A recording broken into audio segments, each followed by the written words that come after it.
If you are new to accounting, it is worth suggesting to grasp the basic concept of this subject first, to enjoy it throughout your academic life. Before you jump into the typical terms and the jargons used in this subject, I strongly recommend you should start learning it with simplest words and the layman language. In fact, the role of accounting starts as soon as a transaction takes place. A transaction is an exchange. An exchange means you take something against you give something. For instance, if you purchase goods, it means you are giving money to the seller, and against that money you are taking goods. So this is the transaction which has taken place through giving money to the seller, and against that taking the goods from that seller.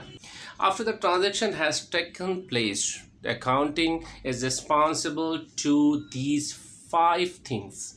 Number one, identify the transactions. Number two, record the transaction. Number three, summarize the transactions, then analyze the transaction, and finally prepare the financial statement or financial reports to present to the concerned people so that they can make the sane decision, healthy decisions in favor of the business. We will of course study these 5 points in detail later. As a matter of fact, accounting stands on 5 main pillars, and if you want to start with the strong concepts, if you want to reinforce your basic concepts of accounting, you should at least learn these 5 pillars. These 5 pillars are: number one, asset; number two, liability; number three, capital; number four, revenue; and number five, expense. As a transaction takes place, you must identify how this transaction is going to impact one or more than one plus of accounting, as I described before, under the established rules of accounting.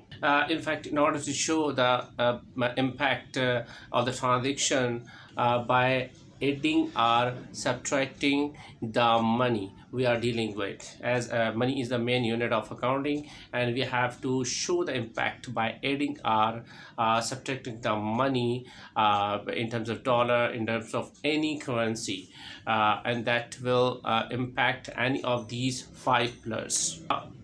We will definitely go into more details about these basic concepts of accounting and how we record the transactions, and then finally we prepare the financial reports to present to the management, to the higher management, and in the next video we will learn more. Thank you very much and goodbye.